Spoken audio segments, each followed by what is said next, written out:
என்னோட நேம் வந்து Alan J bright. நான் இப்போது கோயம்புத்தூரில் பீலமேடு வந்து இருக்கேன்.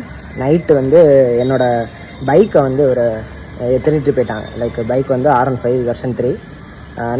நைட்டு ஒரு 10 o'clock நான் ஆஃபீஸ் முடிச்சு வரது வரைக்கும் அந்த பைக் அங்கே தான் இருந்துச்சு. ஓகேவா.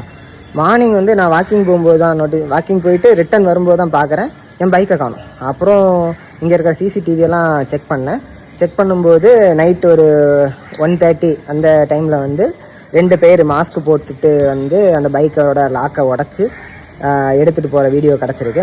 என் பைக்கு மட்டும் இல்லை, இங்கே வந்து பக்கத்தில் இன்னும் வேற ஒரு பசங்களோட பைக்கையும் வந்துட்டு லாக்கை உடச்சி ஸ்டார்ட் பண்ண ட்ரை பண்ணியிருக்காங்க. பட் அது வந்து அவங்களால சக்ஸஸ்ஃபுல்லாக ஸ்டார்ட் பண்ண முடியலை. அதனால் அந்த பைக் அங்கே வச்சுட்டு என்னோடய பைக்கு மட்டும் எடுத்துகிட்டு போயிருக்காங்க.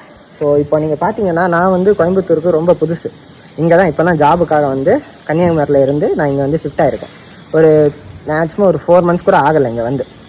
ஆனால் பைக் வந்து நான் ஊர்லேருந்து எடுத்துகிட்டு வந்து ஒரு 1 week தான் இருக்கும். 1 week-ஆக தான் நான் இங்கே பைக் யூஸ் பண்ணுறேன். ஓகேவா. இப்போ எனக்கு கோயம்புத்தூரில் பார்த்தீங்கன்னா யாரையுமே தெரியாது.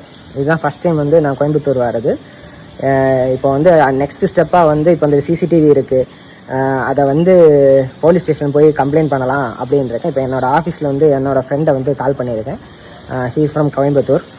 அவன் வந்தவொடனே போலீஸ் ஸ்டேஷன் போகணும், போய் வந்து ஒரு கம்ப்ளைண்ட் ரெஜிஸ்டர் பண்ணணும். என்னோடய பைக்கு நம்பர் வந்து நான் வந்து கீழே போடுறேன், TN75 AF 7171. அதோட பைக்கோட ஃபோட்டோ அந்த மாதிரி நம்பர்ஸ் எல்லாம் வந்து நான் அடுத்த இதில் போடுறேன். நீங்கள் முடிஞ்சால் கோயம்புத்தூர் சைடில் இருக்கிற எல்லோரும் வந்து இதை ஷேர் பண்ணி இந்த பைக்கு கிடைக்கிறதுக்கு ஹெல்ப் பண்ணுங்கள். ஓகேவா. தேங்க்யூ.